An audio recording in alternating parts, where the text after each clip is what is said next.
Assalamualaikum warahmatullahi wabarakatuh. Salam sejahtera buat kita semua. Salam Om Swastiastu, Namo Buddhaya, salam kebajikan. Ya, selamat berpuasa buat teman-teman yang merayakan. Selamat sahur, selamat berbuka kapanpun kalian nonton video ini. Semoga kalian dalam keadaan sehat walafiat. Yang lagi sakit diangkat penyakitnya, yang temennya punya utang segera dibayar, dan yang belum kerja segera mendapatkan pekerjaan. Hari ini guys, ya, gue mau bangunin sahur, gue mau ngajak kalian buka kapanpun kalian nonton. Gue mau bahas tentunya seputar Barcelona yang kokoh di puncak klasmen La Liga dengan 57 poin. Di bawahnya ada Madrid tapi bukan Real, yaitu Atletico dengan poin 56. Di bawahnya lagi baru ada Real Madrid yang kalah dengan Real Betis, ya, dengan mengumpulkan poin sejauh ini sebanyak 54 poin. Nah, Barcelona menang 4-0 berhadapan dengan Real Sociedad. Ini adalah kemenangan terbesar bagi Barcelona ya sejak tahun 2015. Terakhir Barcelona menang besar lawan Sociedad ini di home, yaitu di tahun 2015. Oke, sebelum gue lebih jauh lanjut membahas, mereview match Barcelona yang berhadapan dengan Real Sociedad, ada baiknya di absen dulu, kumpul dulu, seluruh Karbol Mania kumpul dari Sabang sampai Merauke, dimanapun kalian berada, absen dulu. Ya, absen yang baru saja nonton Barcelona menang, yang lagi sahur, absen, yang udah beli merchandise pakar bola ya, entah yang Messi sebagai God dan ada Lamine Yamal yang mengubur Madrid. Terima kasih yang udah sampai, yang udah posting, gue udah repost juga. Keren kalian. Oke, let's go. Barcelona menang 4-0 berhadapan dengan Real Sociedad. Sebelumnya gue gak tahu ya, karena yang komen juga banyak tentang prediksi gue Barcelona bisa menang lawan Sociedad tanpa menggunakan Gavi. Hasilnya apa? Hansi Flick tidak memasang Gavi. Barcelona menang 4-0. Semua pemain bermain luar biasa sesuai porsinya masing-masing dan sangat klinis di lini depan. Ya. Barcelona bermain tanpa Gavi dan Frenkie de Jong. Kalau dari line up ada Szczęsny yang sejauh ini masih menang terus ketika dia menjabat sebagai kiper Barcelona. Di depan ada perbedaan sedikit, central back 2 Araujo Cubarsí, dan di sebelah kanan ada Konde. Ternyata yang dirotasi adalah sebelah kiri, yaitu Alejandro Balde. Ya, nanti kita bahas di situ. Lalu ada Pedri Casado, yang dimana Pedri udah disorak-sorai oleh fans Barcelona, bahkan lawan Las Palmas juga kemarin udah di Pedri. Di depan sudah pasti smart player, yaitu Dani Olmo ya, nggak perlu kenceng-kenceng lari, tapi keputusannya selalu tepat, keputusannya selalu bagus, yang diambil keputusannya selalu bermanfaat buat tim. Ada Lamine Yamal flank kanan, sebelah kiri ada Rafinha yang juga dirotasi di babak kedua, dan ada Robert Lewandowski yang sejauh ini menjadi top skor untuk Barcelona di La Liga. Oke? Tanpa Gavi, Barcelona luar biasa. Ya, gue diserang nih. Oh, apaan sih lu nggak ngeliat Gavi? Nggak. Gue lihat Gavi gitu kan. Cuma tim lagi nggak butuh Gavi, dan sudah dikonfirmasi bahwa Gavi ini lagi demam. Ya, karena mungkin peralihan cuaca atau gue nggak tahu. Harusnya yang demam kan yang adaptasi dengan momen puasa tuh umat Islam. Ini Gavi Ansu Fati itu ikut demam juga. Nah, bermain tanpa Gavi, Barcelona memang sedikit diuntungkan dengan kartu merah yang diterima oleh bek Real Sociedad. Karena memang dia sebagai orang terakhir, dia menghalau laju bola dengan menjatuhkan Dani Olmo. Ya, dan pelatih dari Sociedad juga sudah menyepakati bahwa itu memang harus kartu merah. Ya, jadi sorry to say yang semalam atau tadi pagi semalam nonton Barcelona tapi berharap wasit curang, berharap keputusan ini aneh terus digubris, digugat, enggak. Ya, pelatih dari Sociedad pun sudah menerima ini. Bahkan dia juga bilang bahwa seminggu ini saya berhadapan langsung dengan Real Madrid dan Barcelona. Keduanya memang berbeda, tapi keduanya lebih bagus dari kita. Ini fair banget nih pelatih ini. Nah, Setelah kartu merah, Barcelona luar biasa mendominasi permainan. Ya, ball position itu 76 ya, 76. Ya, 24 dari Sociedad, 76 dari Barcelona. Shoot on target, shootnya ini puluhan. Ya, tapi yang gue ya menyedihkan sih, kesian gitu ngelihat Sociedad kayak on target 0, shoot ke arah gawang juga 0, lalu shoot yang diblok juga 0, 0, 0, 0, 0 semua gitu. Ya memang nggak ngelawan gitu, karena lawan Barcelona tadi gue juga pikir nih 11 orang pun seru gitu, karena si Sociedadnya nih mau ngeladenin open play gitu, mau mainin terbuka, cuma ya udah emang faktor lucknya lagi nggak dimiliki oleh si Sociedad dan akhirnya terkena kartu merah. Dan setelah kartu merah udah benar-benar selesai sebenarnya. Setelah dari permainan sih ya, setelah kartu merah menurut gue udah selesai itu ya. Lalu siapa aja menciptakan gol ya? Yang menciptakan gol yang pertama, gue kaget, Gerard Martin cetak gol ya. Lu bayangin dia gantiin Balde, lagi ada rotasi, dan golnya juga gol bagus. Itu bola volley, dia di volley tendangan smash kenceng ke arah gawang. Kaget juga kiper Sociedad. Lalu ada Araujo ya, ini sundulan dan selebrasinya adalah menyemangati Christensen yang masih cedera. Dia udah bilang gitu, didedikasikan golnya untuk si Christensen, gol dari Araujo. Setelah itu Marc Casado, ini gol dari deflect ya, sebenarnya yang nendang si Olmo ya, tapi bolanya kena si Casado dan gol. Setelah itu baru Robert Lewandowski, itu lagi-lagi deflect lagi. Bodoh amat deflect, yang penting gol gitu kan. Bola deflect yang penting gol. Nah, yang poin plus dan poin positifnya adalah Barcelona back-backnya udah bisa kayak cetak gol. Berarti sejauh ini taktikal atau bagaimana mereka nge-create chance itu rata gitu. Kayak fullback bisa golin Gerard Martin, si Araujo juga bisa golin gitu. Jadi ketika nanti deadlock atau buntu, kita build up pelan-pelan, kita position ya, bola atas ini bisa jadi opsi tambahan ya, additional option buat Barcelona untuk menciptakan peluang sehingga berbuah menjadi gol. Itu yang gue seneng dari Barcelona yang sekarang. Oke. Dari lini belakang aman, karena Szczęsny gak keserang, si Araujo gak keserang, Kubarsi gak keserang, dan diganti di babak kedua menit 50-an juga oke. Pergantian juga bagus, Fermin Lopez bagus main, terus Ferran Torres bugas. Kalau Ferran Torres belum kelihatan lagi, Ferran Torres selain ada satu peluang tadi satu atau dua gitu peluang, dan tidak bisa dimaksimalkan menjadi sebuah gol. Nah, Lewandowski juga bola deflect, si Casado juga bola deflect, tapi bukan masalah deflectnya guys. Masalahnya berarti kalau ada bola deflect terus masuk ke gol dan bolanya dari jauh, itu artinya adalah Barcelona sudah mulai berani melakukan tendangan spekulasi dari luar kotak penalti. Ya kan, Olmo begitu, Pedri dari tengah itu shoot, kalau gol bagus banget tuh, sayang mentok tiang tuh.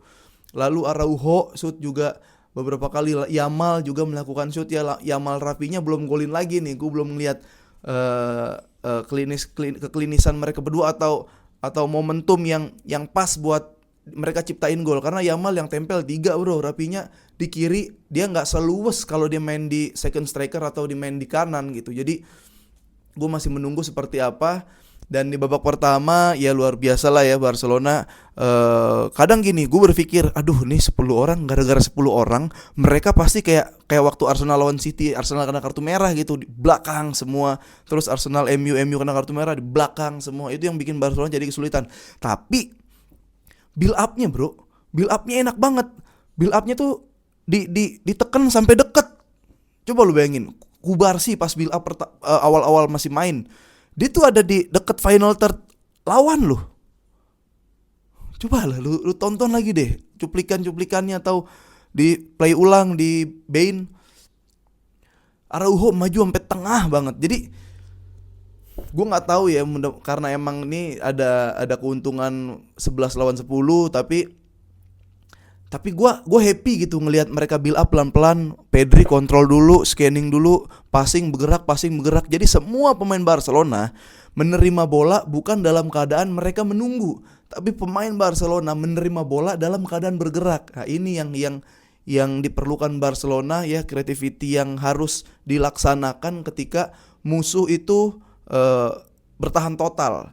Lu lihat Pedri kemana-mana, lu lihat Casado kemana-mana, Olmo juga dia smart kan main. Terus Lewandowski kadang narik-narik, Rapinya masuk ke tengah, Gerard Martin main bagus. Jadi kalau kita lihat memang secara luck Sociedad nggak beruntung, tapi secara permainan Barcelona itu bisa menekan atau bisa build up sampai final third, sampai menekan lebih dalam lagi Sociedad dan mencoba atau berani melakukan spekulasi shoot dari luar kotak penalti. Itu yang gue seneng gitu. Dan Barcelona pun bisa main bola-bola atas. Ada satu peluang Lewandowski apa umpan dari Lamine Yamal itu harusnya bisa gol gitu. Bola-bola Lewandowski lah, cuma yang nggak gol nggak apa-apa. Setidaknya uji coba jalur udara Barcelona sudah sangat berprogres dan bahkan bisa sampai cetak gol kan. Nah itu di babak kedua gue masih bingung kenapa Pablo Torre nggak main sebenarnya. Kenapa ya guys?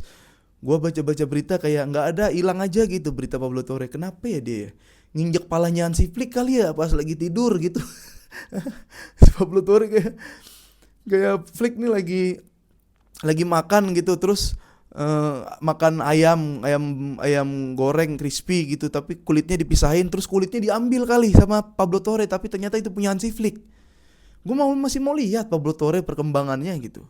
Ya ketimbang Gavi, ya udah Gavi tuh segitu, udah topnya segitu Gavi. Nggak bisa lebih tenang mainnya. Pablo Torre kan visi misinya jelas, passingnya akurat. Kenapa dia nggak main gitu? Apa sih, ngebajak gitu kali ya, ngebajak WhatsAppnya si Hansi Flick gitu. Dia lagi nyariin handphone, ada handphone nganggur, diambil Pablo Torre, di chat gitu di status WhatsApp, Cireng ready nih, nastar ready buat lebaran gitu. Terus pada ngeping-ping ke Hansi Flick kali, kayak mana Cirengnya mana nih, nastar sama Astornya mana nih. Nggak tahu lah gua kenapa itu. Ya jadi Garcia main, terus si De Jong main, ditarik, Ferran main, Yamal main 90 menit karena dia masih gregetan, pengen golin. Gue juga aduh ini Yamal gantilah gitu karena tanggal 6 kita lawan Benfica gitu. Tapi ya nggak apa-apa, berarti emang nggak ada gitu yang gantiin Yamal di sisi flank kanan. Itu kita belum punya loh. Coba lu pikir lah, siapa yang main flank kanan?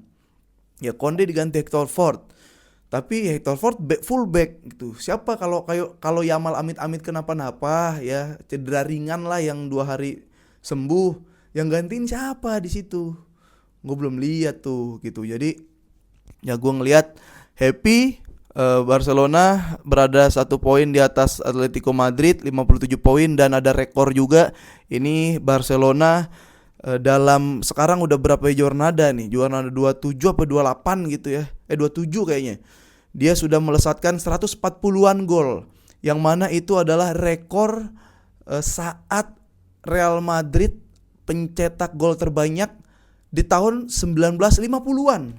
Yang mana itu masih era-era kediktatoran lah ya, politiknya berpolitiknya masih sangat luar biasa di situ. Tapi Barcelona dengan kondisi yang seperti sekarang ya, dia udah bisa mencetak gol 140-an. Ini sebuah rekor baru ya, mudah-mudahan hasil positif juga terus bersama Barcelona. Kalau udah main seperti ini tinggal konsistensi, dan mudah-mudahan faktor lucknya itu banyak gitu. Nggak tiba-tiba entar kartu merah lah, entah tiba-tiba penalti nggak jelas, kayak gitu-gitunya mudah-mudahan ada. Ini Barcelona udah, gue sepakat sama kata Araujo, untuk memenangkan La Liga kita butuh bukan cuma 11 atau 12 pemain, tapi kita butuh skuad A dan B yang kompeten gitu, yang kualitasnya tuh mirip-mirip. Nah, sekarang Araujo merasa kalau Barcelona A dan B-nya, pemain starting line up dan cadangannya itu udah mirip-mirip gitu. Karena ya gitu, gue sepakat gitu. Kiper kita ada 3, Szczęsny, si Inaki Peña, terus siapa, Kochen juga ya, sama kalau sembuh nanti si Ter Stegen gitu. Di belakang tuh Kubarsi, Inigo gitu. Terus Araujo, Christensen gitu. Araujo, Erik, ya kan ada Balde, Gerard Martin, Balde, Hector Ford, Gerard Martin, Balde. Dan Hansi Flick seneng dengan golnya si Gerard Martin karena secara tidak langsung memunculkan jiwa kompetitif, memunculkan aura-aura kompetitif di sebelah lini fullback Barcelona. Nah, di tengah, banyak lagi di tengah skuadnya. Ya Garcia bisa main di situ, Frenkie De Jong, si Casado, Mark Bernal kalau sembuh, gue lupa dia tahun berapa dia cedera, bulan apa gitu, sembuhnya kapan gue lupa. Fermin Lopez bisa taruh situ, Pablo Tor yang lagi ada dosa apa gue nggak tahu bisa main di situ. Terus juga si Fermin bisa main AMF gitu. Nah, di posisi Yamal aja nggak ada nih. Jadi begitu guys. Ansu Fati kali ya ditaruh Yamal ya. Apa mending 10 orang daripada Ansu Fati. Ya, kira-kira seperti itu aja guys. Coba kalau gua MVP-nya adalah ya aduh. Pedri diganti ya 60 menit. Lamine Yamal 90 menit sih. Bentar, gue nyari MVP-nya nih. MVP-nya adalah Dani Olmo. Ya, karena Dani Olmo berperan besar, berpengaruh buat kemenangan Barcelona malam tadi, yaitu dengan foul yang dilakukan oleh Sociedad sehingga membuahkan kartu merah. Setelah itu dia menciptakan 2 assist. Yaitu ya kayak Lewandowski udah golin aja, Araujo bagus golin, Gerard Martin bagus. Jadi kalau gue mau pilih di situ ada si Olmo, Araujo, Olmo, Pedri, Gerard Martin. Udah itu gua. Kalau dari kalian siapa guys? Dan gimana perasaannya? Lu yang komen, nih Karbol yang komen di postingan gua di YouTube gua bilang gak usah mainin Gavi, gak usah main Gavi. Tiba-tiba kita gak nonton Gavi di Barcelona tadi malam dan Barcelona menang 4-0. Gimana perasaannya kalau ada tebakan-tebakan yang benar atau ada ide-ide yang ternyata terrealisasikan oleh Hansi Flick? Ya, sekiranya itu aja. Sampai ketemu lagi nanti di tanggal 6 ya. Habis sebelum before-nya pasti gue bikin video, afternya juga gue pasti bikin video. Dan gue lagi pengen nih ya ngajak Karbol Mania, salah satu Karbol Mania ini yaitu admin La Masia, kalau lu tahu di X itu dia bikin video juga, gue tayangin di sini gitu. Jadi kita bisa tahu perkembangan progres dan progres pemain-pemain La Masia, siapa-siapa aja yang berpotensi naik ke squad senior, siapa aja yang kira-kira bakal jadi pemain bintang gitu. Kalau kalian pengen denger atau kalau kalian pengen nonton videonya yang gue tayangin di YouTube gue ini, silakan bantu gue ramein X, bilang ke admin La Masia kayak ayo lu bikin video biar diposting di YouTube Bang Apip, ayo bikin video apapun itulah ya. Jadi sekali lagi teman-teman, biar kita semakin sharing banyak teman gitu, ya kita berkomunikasi, kita bersilaturahmi. Oke, gitu aja. Nanti selamat berpuasa sekali lagi teman-teman, rayakan, enjoyismekan diri ini, melihat papan klasmen berada di puncak klasmen. Dan ya emang hujan-hujan tuh ternyata dingin-dingin dari puncak klasmen ya guys. Oke, gitu aja. Terima kasih yang selalu komen, like dan subscribe channel YouTube gua. Sehat-sehat selalu. Sampai ketemu lagi. Vamos.